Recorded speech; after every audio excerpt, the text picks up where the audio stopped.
Welcome to the Rising in Real Time podcast.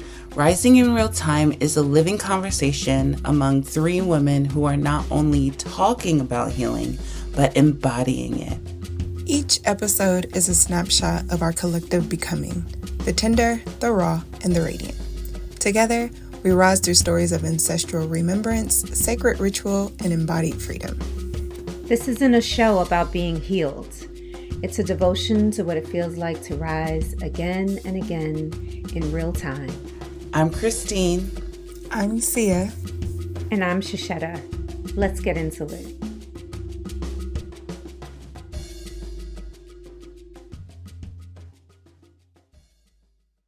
That's dope. Nice. So because we can also like have regular conversation too, right? Yeah. Of course. I got invited. So y'all know me. Like I'm just always in a vibe, right? I'm just always in my own little world. Vibe. Please just know that Sia is just in her own world. Oh, Hey, Christine. Christine? Did you ever? She raised her You hand. have a question? You like? My bad. So this vibe you talk about, what is this vibe? It's Lala Sia's world. Okay. So yeah, I'll just be in my own world. So I'll be like all into people and let them talk, whatever. So I think I told you guys, I met this girl. I'm all into the Moonchild book and we're talking. And she's like, yeah, I just got divorced. And like, I'm a Scorpio. And I'm like, ooh, I'm a Taurus. So like, I'm even more into it. I love it. It's like, I'm having a birthday party / divorce party. You should come. I'm going to invite you. I'm like, yeah, I'll be there. Da-da-da. And she sends me the invite. And I'm just like, ooh, it's kind of like a divorce party. So I probably can't bring Brandon. Who I'm going to take. And then I mentioned to Brandon, like, yes, I'm going to that party and I'm taking Cam. Cam is my best friend. I've known Cam more than half my life now. She's also in the farm. So y'all kind of know Cam. Cam? Oh, that's the Cam. Okay. That's yes. Cam. Okay. Well, I mentioned it to Brandon and Brandon's like, you taking your single friend to the divorce party? Exactly. Yeah. Well, I mean, it's not just a divorce party. Let's not focus on that. Let's focus on what it really is. And he's It's like, a birthday party. what it really is a divorce party. And I'm like, Well, no, not really. Yes. He's like, It's yes and. so here we are going back and forth. And I'm just like, in the back of my mind, the Taurus in me is like, I'm going. But in the back of my head, I'm like, oh my God, he's right. I can't go. So then what? Make it make sense. I don't get it. Why? Well, okay, this is why. Because, like, should we really be celebrating divorce? Yes. It's a rebirth for her. Come on, why? It's her birthday and it's a rebirthing of herself in a new identity. Yes. And it's a new chapter in divorcing from things that no longer serve you. Why shouldn't we celebrate anything that... Again, make it make sense. I'm always open to listen to why it would make sense not to, but... So, that's what I think. Okay. In La Sia's world. Okay. But I guess in my husband's world, it kind of feels like okay. He wasn't considered. He's not invited. Interesting. It feels like we hate men party. Which it is not. And then it's like... Did she confirm she was married to a male? Like all of these things, but all he hears is divorce, and it's causing friction, and it's causing a little bit of chaos within my own marriage, and that in itself is like, I ain't even about to do this. Like, I hear that. If it's too much, not worth it. You got it. Yeah, he's not willing to understand and listen. So what's the girl, point? once I cancel and I text him like, okay, so me and Cam have decided, forget the divorce party. We're going to go to a sound bath now. He goes, oh, please don't cancel because of me. Now I realize I was being selfish and insecure, and I want you to go and I want you to have a good time. And don't cancel because of me. And I'm like, I already canceled. And we're going to go to a sound bath. So we're doing that. We're off that now. We're on to something else. We moved on. We're back to healing now. Okay, ready? Back to healing. Ancestors, please help us. How y'all do it? Exactly. I mean, I feel like that is like the perfect opener to how I feel it has just been energetically. I don't know if y'all have been feeling it, but I just feel like there's been like earth rumblings. And I was wondering if there was going to be an actual earthquake, but instead there's a hurricane hitting Jamaica at this point. And so it was just my attempt to see that I was noticing the rumble in my own life microcosmically, and then looking around me and seeing how it was working around me and being like, Mama Earth, what's coming? What's showing up? And I still don't really know what to do with that other than what I've noticed. And, but it's just, it's actually causing more of us to have to, like we've talked about before, being grounded and being very clear and centered, because I feel like things are so unstable in so many ways. And it's not like this is new. I'm not like saying, oh, this just started this year. Right. There has been chaos and, destruction and murder and all kinds of things happening all over the world for way too long now. So the fact that it's starting to show up, macrocosmically doesn't really surprise me as well. So that's what came to mind. Not to take it there, but hey. Yeah, Hey, no, you're right. That's what came to mind. Yeah. Yeah, that's what came up. You're right. I'm a projector, so I deeply feel an intense sadness. Like, I'm not a sad person. You guys kind of know me. I feel an intense. So I cried I cried so much. Like, I don't know if you could see, like, my face is breaking out. I'm so serious. Like, I've been crying so much, and they're not really like my tears. Yes, feelings to cry. I love that. Yeah, like this deep, deep sadness. I think I wrote on like threads this morning, like, I feel so many heavy emotions. I feel like a baby elephant is just like sitting on my chest. Like, it's just so heavy, but it like makes sense for what you're saying. Like, yeah, Mother Earth, like things are happening. But we know that. Like, we know anybody who knows anything right now, that things are happening right now. So how did you feel after things are you cried? Sorry, Christy. I was just asking how you felt after you cried. Did you feel like lighter, like the elephant? Yeah, for a second, but it's coming in waves. Yeah. So it's like, yeah, I'll feel a sense of relief, and then I'll just, let it go. And then like, here I am driving, and then here it comes, and I'm just like, and then it'll let go. So I'm just going through a series of it. I'm using way more like essential oils, lighting like a lot of candles. I love that, we did the house cleaning. So that's ritual for me going into the next couple of months, making sure I'm like hitting that weekly. And yeah, just trying to really, really stay up on my hygiene, because it's hitting heavy. Yeah.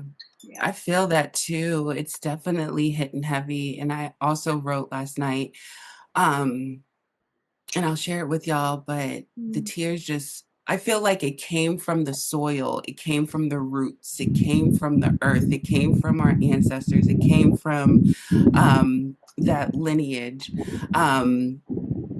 A lot of what was shared, like you shared, of like the earthquake and all of those things, I feel like the earth is rumbling and it's invoking emotions within us in order to come out. And, we talked about the grief being fertile soil, but the tears actually being the water that nourishes those soils, so that it's no longer stuck in the earth.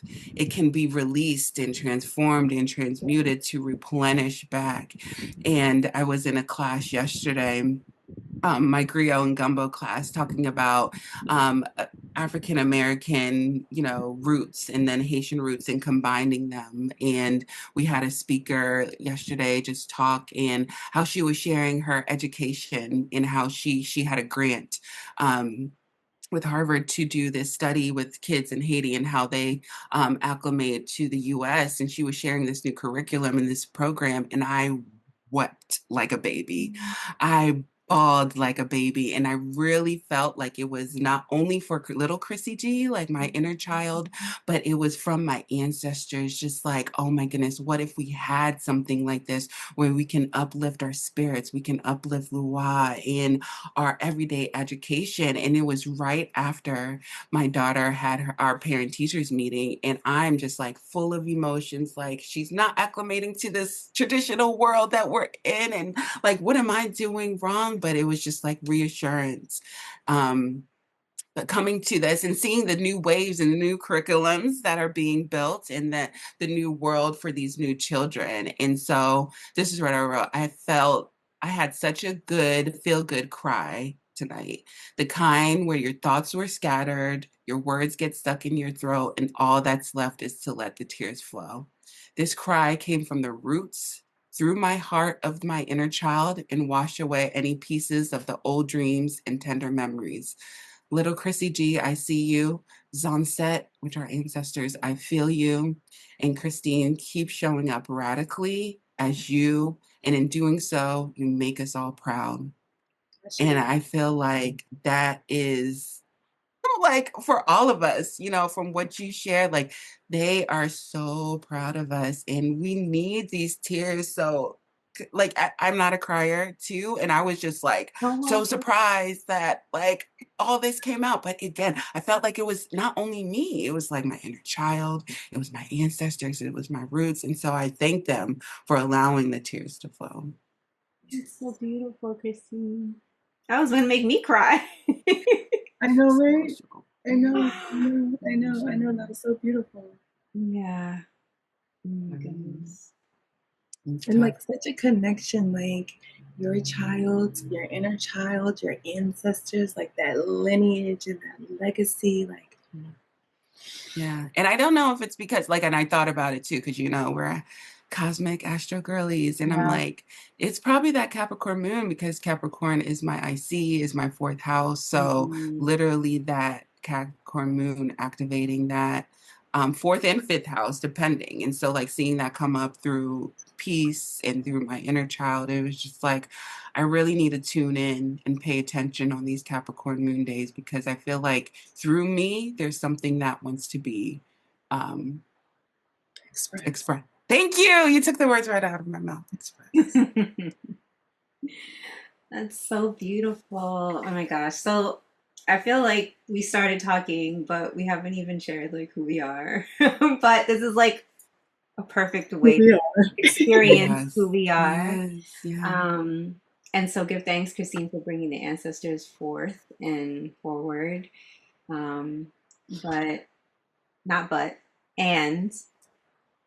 segueing into talking a little bit about ourselves and what brought us together, maybe. So I'll start if no one else wants to go. All right, I'm Sesheta, and I'm a medicine woman. Because of my ancestors, I am a medicine woman. And I use color and sound to restore vibration, to restore harmony, to tune frequency, all the things, coupled with astrology and Reiki and tarot and oracle and all the things, all the tools that I'm experiencing. I am so happy to share and talk about with whomever, with my sisters here, with anybody who has a question. I feel like I'm one of those people that, they give jack of all trades a bad rap, but I've experienced a lot of different things. So because of that, when I'm talking to someone, I hear things and I can be like, I think this would be, you might want to try this. So I consider that a gift and a skill that I add also into my bunny basket of things that I offer myself first and foremost and the world. So I hand it off to one of my sisters. But I'll go since I'm talking. Hi, I'm Sia. I am foremost an artist because I believe that art is the way that we can express ourselves in so many ways. There's no one way to define an artist. I am a daughter, a mother, a wife, all of the things, all of the many things. And I think that's what brings us here, is because, we don't allow one thing to define us. That is one of our common threads. We allow ourselves to be redefined over and over again in this space.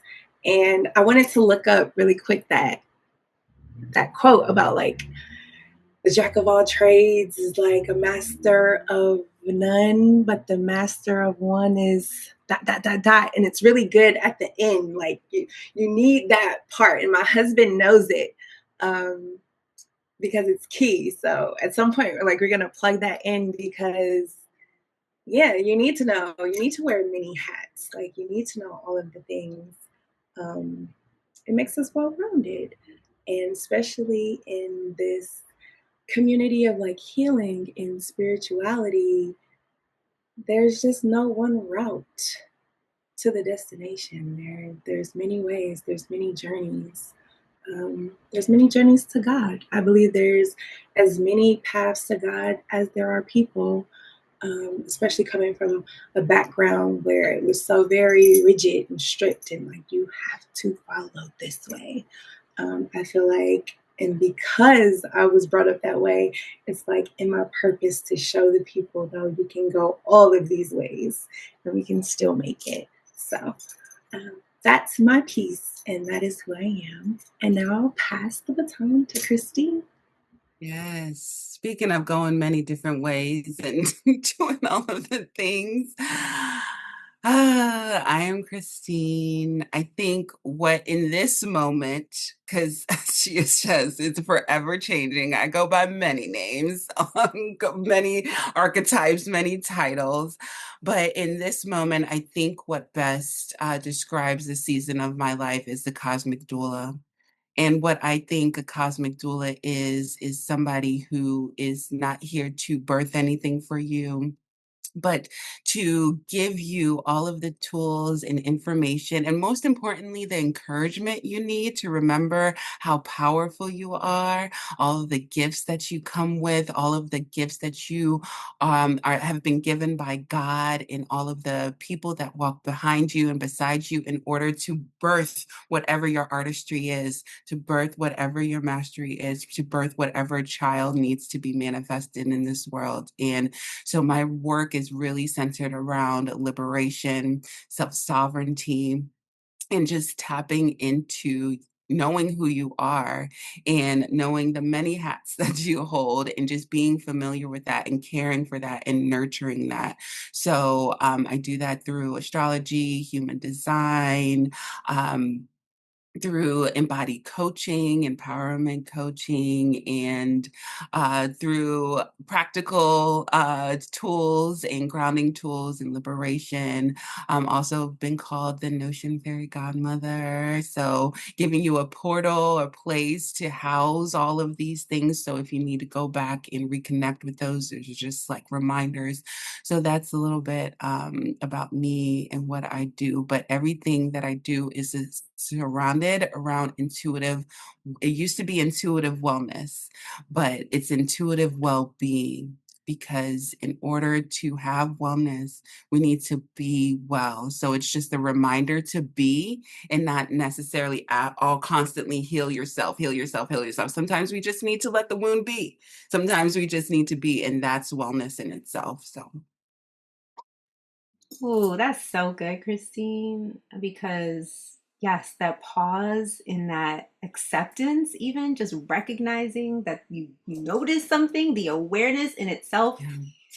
Yeah, love that. Sometimes it Being. just needs to be like, shit. I've been in like a 9-year cycle of just getting all this information, doing it, implement it, da, da, da, da, da, da, da, da.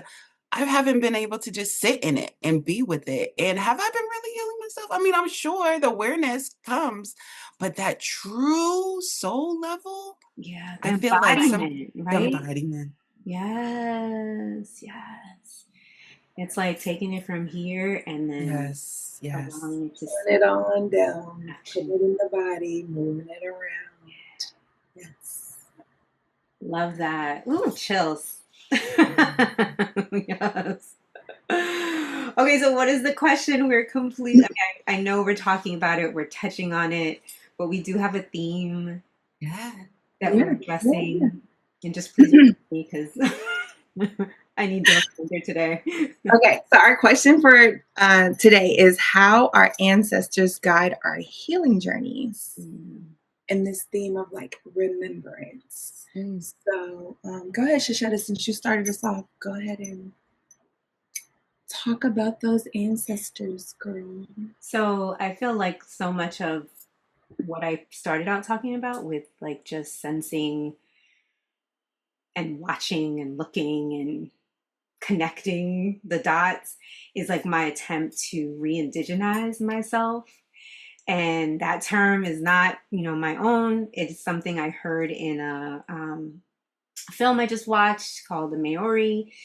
And, an elder in it was talking about, not focusing so much on decolonization, but really focusing on indigenizing yourself.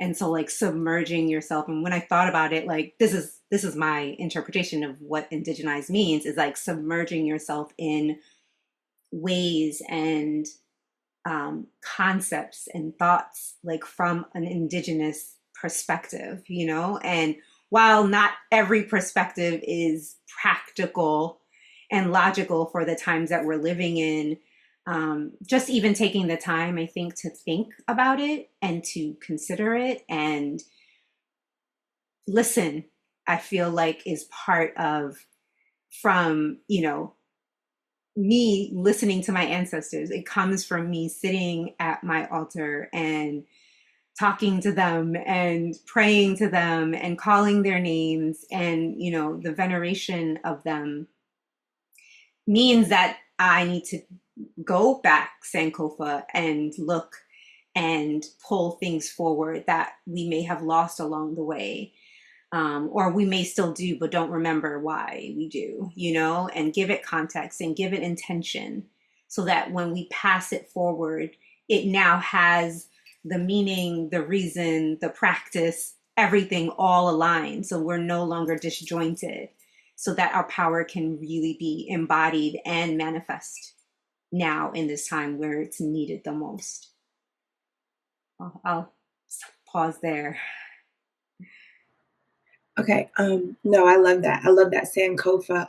When you said that, like it came into my mind quickly, like, but like how? Like, what is this? Like how did you know to turn to your ancestors?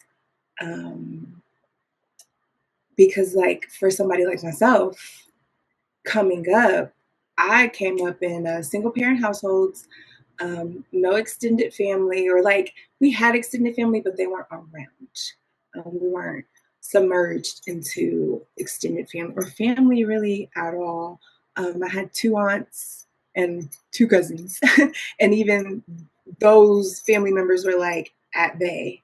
So to hear like ancestors already was like this huge disconnect, because it was just like, well, what is that? Like, what does that mean? So can anybody kind of like hint at how did you even know what ancestors were? Like, where did you start? I think for me, what really comes into mind is like the start of my spiritual journey. I was, I remember this like it was yesterday. It was around Christmas time. There was something weird going on with my foot, and I was having a conversation with my grandmother, and long story short, she told me that's how her mother died.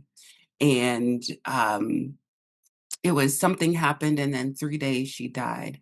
And then so from going and doing um, interviews with my aunts and my uncles, and like found out all about this, that opened up my spiritual journey of that's when so many things, I really do feel like that was my grandmother Elvira Perry, who literally through her foot, my foot, opened the door to step into this ancestral veneration, because that's when I got introduced to ATR's 101 and learned about, this ancestral veneration and ATRs in general. And I wasn't familiar with any of that. Of course, everybody's social media, Haitian voodoo, whatever, but I never tapped into that. I'm a lover of all, sun in the ninth house, a lover of all religions and of all spirituality. So like give them to me all. I'm never going to confine to one thing, but literally it was her and that story that started the footsteps down to finding my ancestral lineage and noticing and seeing how many people were practicing, but it was in silence and all of these things. And like literally the floodgates opened to different teachers, spiritual teachers that could help me with my ancestral veneration as well as spirituality. And so that's kind of where the journey began for me. But besides that, I wasn't studying any of my ancestors, and I didn't have an altar or any of that. But it was in that day where she made herself known. I love And she's that. like, you got work to do. She was like, you gonna find out today.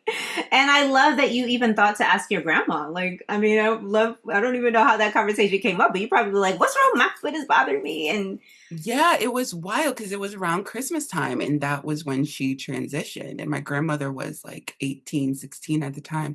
So she was very young. So there's a lot of trauma behind her and all of this. And and she didn't say, but it just brought, like, I knew to like continuing to ask the questions. But I think that it was her.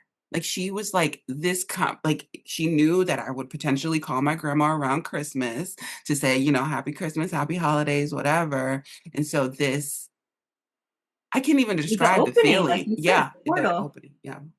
That is beautiful.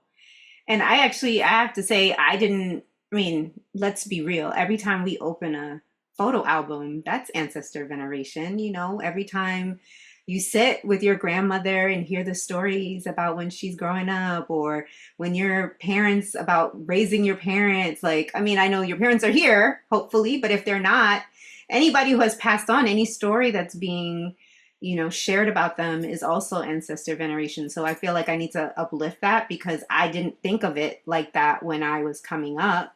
It wasn't until I started, well, I've been well on my spiritual journey for 20 something years. And then when I found in 2020, that's when I discovered Buku Hoodoo, but I found in our mother's garden. And that was literally the avalanche. Like, it started the ball rolling, to then beginning to understand more about what an actual ancestor veneration practice looked like in real practice. Not just telling the stories, although again, that is absolutely veneration, but then that also led me to Same for me, genealogy work. Shashetta. Yeah. Yeah, in our mother's garden, the practice of it, like, what does it Yeah. look like? Yeah. So that's why, that's how I came to it. And, I'm learning it now. So that means I haven't raised my children doing it, but they see me doing it. And so now I feel, again, Sankofa, again, it's like, it's here. So it's come back into the fold. So I'm hoping that that's something they'll continue to do, because they better, they better, they better venerate me. If nobody else, Venerate my ass, okay? better put some water, my picture, and a candle, okay? Some tea Period. would be nice, I Yes, like a little cake, a little sweets. exactly. I love yummy food, pretty glittery things. Okay. You know what I like. Disco Put it up ball. there. Just so cool. Something that like makes rainbows.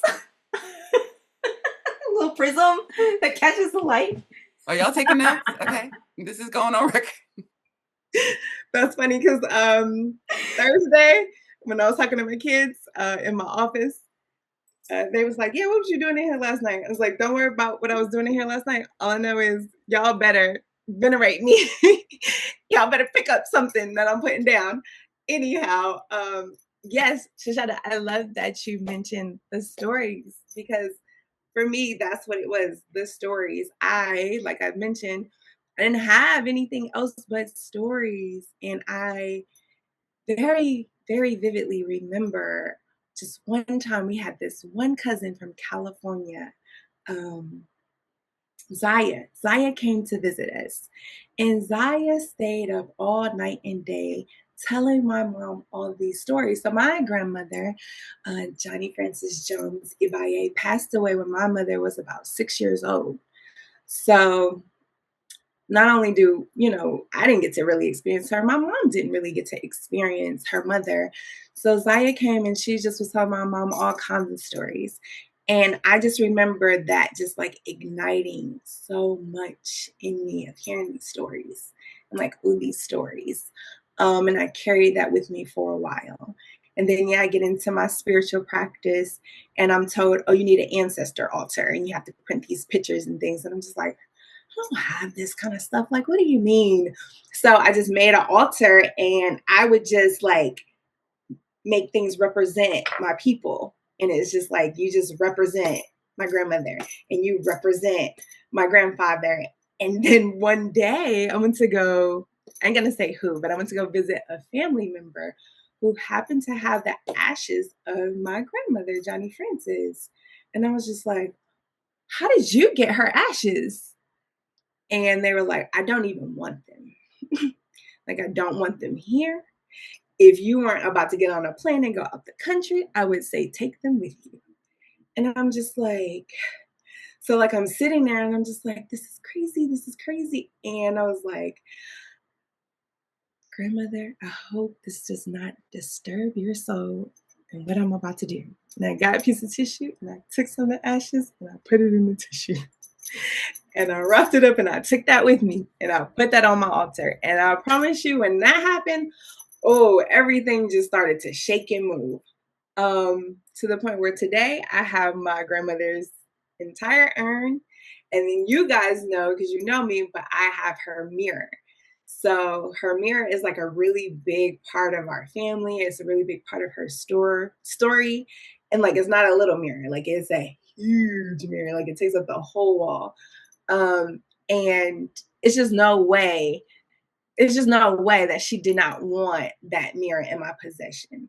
And I grew up dancing in that mirror, looking in that mirror. Like my aunt had that mirror. Like my mom didn't have that mirror. My mom didn't have these ashes. Like it's just when you start the little pieces of the veneration, when you just start to acknowledge them and light the candle and give the offerings, even when you feel like you don't know what it is that you're doing, it just the alignment starts to occur. It's I don't know how to really put it into the English language, but the things start to happen. Spirit moves and spirit acknowledges your work and your efforts, and magic happens. And That's right. like, it just goes. So yes, to shout out to Buku Hoodoo and Chantrell Lewis for creating In Our Mother's Gardens, because when I say I saw that documentary, and I think I was calling everybody I know. Now, this is the unhealed projector part, right? When you're like trying to force information on everybody. Like, wait a minute, you need to watch this. Wait, you need to see this documentary. Like, everybody needs to stop what they're doing and watch this because this is so important. But yes, it definitely, like you guys said, it just started to like shake up a whole lot when it came to ancestral veneration, especially of the foremothers. Yeah, you know what also made me think when you were telling your story, Sia, is the impact of our grandmother. Yeah. It's like that came through the grandmothers. And if we think about it, they carried us in their wombs, and how something skipped, 'cause the same with me, something skipped my mother, and they wanted that veneration to come through us. So that just really hit. I love that because absolutely that skipping thing, I definitely resonate with Mhm. that. Yeah. And I wonder if that there are a lot of folks out there that could find that same similar pattern. Yeah. And also the fact that we were all open to it. That also helps. Yeah, and I'm thinking astrology too, right? Thinking of that Pluto dynamic, that generational dynamic where the Scorpio ones, it's like, let's go there, let's do the investigation, let's go deep. Absolutely. Versus what our parents were, it's like we just trying to survive. Okay, I don't know what y'all doing, but I ain't got time to light a candle. Like my bills need to be paid. And so they weren't the ones, but they were the ones to create strong, curious children like us so that we can continue to do the work. Yes. Right. And then like our kids, what they're going to be able to do, that makes me super excited as well. And that's all because of what all of our ancestors have done, right? Because they talk about standing on the shoulders of your ancestors and, you know, benefiting from the work that they've done, right? Because a lot of people, I've heard a lot of people have guilt almost about resting or taking time or enjoying life because they feel like, oh, my ancestors worked really hard and like I should work just as hard to maintain my legacy or maintain, you know, I don't know. I'm not sure. Like, because I know I understand it, but now that I understand more and I've learned more about the necessity of rest and that our ancestors actually would want us to be benefiting from they didn't have a chance to. They didn't have that opportunity. Yes. So, you know, if anybody needs permission to rest, please, we're offering that permission to you. I'm hoping that you will continue to offer it to yourself because boy, that is the best thing you could do for yourself in so many ways because rest looks totally different. Yeah, it's the best thing you can do for yourself in your bloodline. It's the reclaiming, right? It's like you're saying, it's the part of that remembrance. Like it's just as it's like the balancing out, right? It's just such a key part that we have to do. Like we have to rebalance. It's the rebalancing. Who knows what our kids will be? I don't want to say up against because that kind of sounds like a fight, and I don't believe that they'll be fighting. But who knows? You know what's the next step, right? So like, let's just be sure that we do our part. And yes, like you said, it's rest. It's a huge part of it is rest. I mean, we're doing healing work, and that's tiring. That is tiring. But yes, get your rest in. They worked hard for it. Get your rest. You deserve it. Yeah, be without doing. Because we are human beings, not human doing. Constantly got to remember that. And I think that's the biggest form of ancestor veneration. We are their wildest dreams. They dreamt that they could rest. So that's a beautiful way to honor them is by just being and resting, but also knowing when to move when it's time to move. Because they'll let you know. Okay, girl, you rested. That's right. It's time to move. Right. It's time to move. So, like, as we're carrying on the conversation, there's two things that I want to highlight for people who may be watching and like not necessarily understand or like new to the veneration. One, what exactly is the way that we are venerating? So we're talking about speaking about them, but like what exactly could that look like or does that look like for you today? And then the second one, you said they'll let you know. How? How? Listen to your body. Your body's wisdom. So, and how can you pay attention to your body's wisdom and what it's saying? You have to rest, you have to be in order to tune in and to listen to it. So that's what I say. I love that because we talked about embodiment and that's the reasoning. I mean, like if you needed a reason for embodiment, that's the reasoning for embodiment so that you can tune in and feel what your body is saying, just to reiterate what Christine is saying. And then also resting is, you know, there are many forms. There's sleep. There's actually sleep. There's daydreaming. There's making art. There's, you know, organizing. Some people find organizing resting, like, you know, so it's like whatever is going to help your mind be at ease, I would say would be more because it's ease. It's like whatever brings you ease. And that can look like so many different things. So that ease is where spirit can reach us because we're not busy blocking or overthinking or doing too much so that they can reach us with the messaging. And so, like with sleeping, of course, then that can be in the form of dreams. And if you're meditating, it can be in the form of a vision, right? So that's already segueing into that next question of how do they let you know? They can give you a vision of you doing the thing that they want you to do, right? Like you could get that in a dream too. But again, like Christine's, like none of it is going to be as easy unless you are resting or in a rested place of being. I feel like you can always suggest too, like it's a working relationship. So if you don't like dreams or if you're getting too many, you can ask them, come to me through the cards, come to me while I walk, have that working relationship and build that relationship with them and find and asking them different ways to communicate with you too. Is that also an invitation? I love that because I told them, I said, don't come, don't show up. Do not be around the corner when I come around the corner. Come in my dreams. But I mean, I'm joking. But when I was young, I remember saying, come in my dreams. And I don't know who I was talking to. Like, I don't remember why I would even say that. But I was very clear that they needed to come in my dreams. And that's how I get most of my most powerful messaging is through dreams. So yes, asking them, working with them. No, I felt that. Don't show up. Don't pop around no corners. Like, we're not doing that. We are not. But I was going to say, for me, it's like the more you work your spirituality, the more you know what works for you, the more you're comfortable as you sit in it or rest in it, the more you can identify what is your voice and what is spirit voice and what is like an ancestor call. Like you can differentiate what's coming through. It does take, for me, it took practice. I didn't know out the gate. Like I was just like, I think.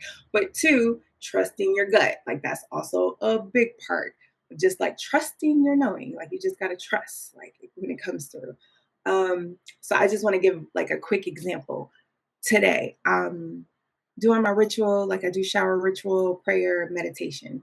So like I'm praying, which I think is also a big key because yeah, we're talking about spirituality, which some may consider more like a modern day concept. And we're talking about ancestors who were born 50 to 100 plus years ago. Were they so spiritual or maybe they were more religious? Whatever floats your in their boats. So what were they doing in their everyday lives where you two can connect? Prayer is a big one for me, So as I was praying today, like getting good in it in my prayers, another moment where I was crying. As I got out the shower, I'm like, I'm done. So I'm like blowing it out, taking deep breaths, like, whew, all right. I don't need to cry no more today. We're good off that. And I'm drying off and my phone like ping and it pinged and then it pinged again. And I'm like, all right, like I'm coming. And I'm like, am I late? So I went to go look at my phone and it's this lady. And ironically, the last time I had this same like prayer type of situation, she pinged my phone as soon as I got out the shower. So I'm kind of already like tuned in, like I'm already tapped in just because I'm a little mature in my work, I would like to say. So like I'm already there. A couple years ago, it may have taken me like a day or so to catch the message. But I'm like, what is she about to say? But because I'm already tapped in, I already know like whatever me and her are about to discuss, this is coming from my ancestors. Like this is a message that my great grandmother wants me to really tap into and understand right now. And yeah, like, we're shooting the shit. We just talking, but there's a deeper understanding. And I even say that to her. Like, there's even a point in the message where I was just like, I ain't gonna even front. Like, I was having a real serious moment. I was doing a teary-eyed prayer. I was like, and you understand what that means. And then she was like, her response was the message. her response was the message. She was like, no, I need for you to know that it's you. And then she runs down this list of things. And then I just go, wow, there it is. So it's just like, wait, now you're leaving us hanging. What were the list of things? I mean, not the whole list, but like, was she giving you affirmations about who you were? yeah, basically just like giving me these affirmations of who I am. Told me how good I make her feel every time I see her. And how whenever she's doubting herself, I remind her to be true to who she is. Aw, that's We beautiful. don't spend that much time together. What a I beautiful wouldn't message think, from your ancestors. bro, I wouldn't think in a million Love it. years that I remind this lady to be true to who she is. Like, not in a million years. But yes, regardless, y'all are connected. But, Yes. you know? Yeah, I love that. So, like, to get all of that, and then there's more, and we'll talk about the more off of this, but then it's just like, no, this is definitely a divine message. This isn't just like, this wasn't by happen chance. This is a divine message on top of what we talked about the other day. So it's So just you're going to like, hear this today. You're going to hear this today. We are with you right out the shower. Ding, ding, ding. Let's ding, ding, go. ding, right out the Let's shower, go. ding, ding, ding, let's go. So, yes, how do you know that they're speaking to you? Because the more you tap in, the more you have faith, the more you speak with them. Because here my ass is in the shower calling out all 7 lines back. You know, like doing all of the work, do like all of it. There's no shame. There's no, oh, I don't know, no second guessing yourself. Just like, just going with it, because this is really who I am. This is really what I believe. This is serious. You know, this is a serious matter for me. These are how the messages come forth. So I just want to, I hope it didn't sound like just like a bunch of circles, but I'm hoping that whoever listens know the more you put in, the more you get out. It's real life. It is real life. Absolutely. And I feel like that's like the perfect opportunity to share, like for someone who wants to start, like you're saying, just to be like, start with an ancestor that like a grandmother that was with you, that you had a good relationship with, and finding a picture of her and having a glass of water and a candle, a white candle, plain candle, doesn't have to be fancy. And you can start there. And yeah. I also want to give the invitation if you if you're adopted or you don't have or not familiar with any family, it could also be your your family around you, your spiritual family. It can also be an animal. So connecting with animals that have passed, it doesn't necessarily, if you don't have that as an option, just giving additional ways to connect and open up, and because animals are spirit baby that you could have had, or um so many different ways. Doesn't necessarily have to be in your direct lineage. That's obviously what we know, what we're familiar with, say their names, but that's not everybody's circumstance. So being open to that too. I love that you hit on that. And if I could just add a piece, nature in itself. Earth is our mother, all of us. And you can simply just go out in nature, to touch a tree, to sit with a tree. You can get wild meditations and messages and visions, like just all of the things, just going out into nature. And maybe a tree isn't your calling. Maybe it's the grass. Maybe it's a mountain. Maybe it's the river or the ocean. But nature too can call you in. I remember doing the remembrance container with Charlotte. Charlotte James, I believe is her last name. And that's all about ancestral work. And I remember all the ladies there, had an idea of who their ancestors were, where they wanted to start. And I had my grandmother, but outside of that, I was like, yeah, y'all, I don't know. Like, I don't have all these stories. Like, I'm not feeling it. I'm not feeling it. Like, y'all are so connected. Like, I just kind of feel like I'm not going to go as far. And everybody's like, go outside. Like, go out in nature. Like, you will have stories. I think by the time our container had ended, I found my mother's father. My mother is 56 and she had never known who her father was. My ancestors found me. Like, so I'm not to create any false hope or anything like that, but That's a you do glimmer. That's a the glimmer that work. needs to be known. They will find you. Yeah. Yes, they will. Yeah, Once you start making it known that you want to find them, they're so excited. yeah.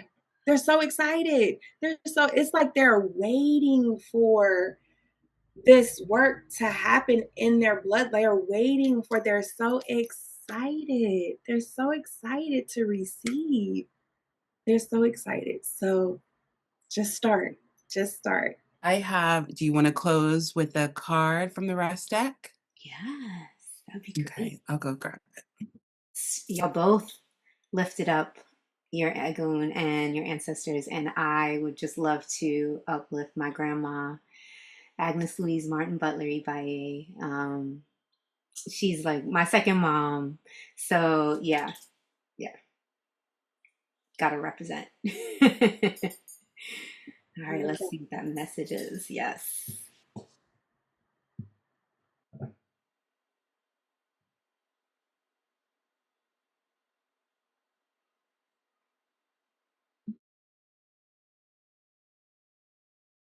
Oh, this is good. There's two, so I'll read both of them. Let rest be delicious possibility. Let rest be a delicious possibility.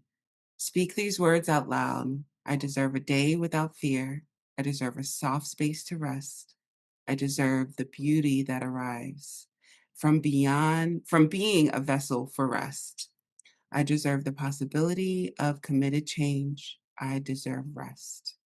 Let rest be a delicious possibility.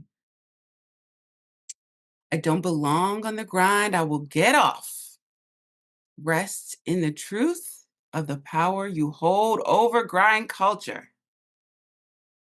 A full mental shift starts in a quiet moment. You will get your healing via rest. You will be disruptive and push back. Oh, I felt like that was from the ancestors. Ooh. You will slow down. You will take a nap. You will rest. You will find silence. If that ain't a word from us, from them, to us, from them, okay, we hear you. We will Right? rest. Okay. They're like, if y'all don't get your ass, go to bed, Jessica. Go to bed. Heard. Okay. And but it could be so delicious and yummy and yes. beautiful too. Like the possibilities of what that resting, I think this hit on both of them. So Absolutely, because we're in ancestor season right now. yeah, get a season. Absolutely. Yeah, so it makes so much sense. It's like, we can share that luxury with them too, right? It's like all the season, bringing the flowers, bringing some flowers in your Yes. home, or Yes. The smell goods, the yeah, baking. baking. Mm. Yeah, this is a perfect time. I love that. Take a shot with your ancestors. I don't know why that just came to me. Get some rum and take a shot. Just take a shot. I got that 151 and I'm like, oh, I'm not taking shots of that. I was like, I'm gonna get the other rum. I have to function today. Okay, look, one last story and I'll let y'all go. So last holiday season, I had everybody over to our house. And we're like giving offerings in front of the altar and like got the pictures up. So our family is like, oh, okay, like this is cool. And then my husband decides like, and we're all gonna light ancestor money, like take it outside. So it's like at least 15 of us. He gets everybody outside in a circle and he's like just passing out ancestor money. Like you would have thought he was like Daddy Warbucks, because he has this stack and he's just like, here you go, here you go. And he's like, yeah, you're just gonna call out your ancestor's name. Make sure you say Ibaye at the end. Now Brandon is so funny, guys, because he's so New York with it. And then he lights a torch and he's like lighting a cigar to smoke at the same time. And everybody's just in the driveway lighting, and they're like, what do we say? Whose name? And they're like, just say their name and then say Ibaye. And then he's like, that's right, Ibaye. And they're just saying names like, all right, Booker T, Ibaye. All right, Johnny Francis. And everybody's just going. And I was just like, my heart was so full, because it's just like, y'all have no real idea, but y'all are like fully in it. And I just love this for my house right now. So yes, take a shot, venerate your ancestors. I love it. Right. So, I love it. oh my gosh. I love it. This is such a joy. I appreciate you ladies as Always. Yes. Take a breath, beloved. You've just witnessed another layer of rising in real time. We pray this conversation met you right where you are and reminded you that healing is not a destination. It's a rhythm, a remembering, a return. If something here stirred your spirit, share this episode, leave a reflection, or tell a sister who's also on her way home to herself. We'll meet you again in the next episode. Until then, stay rooted and stay radiant.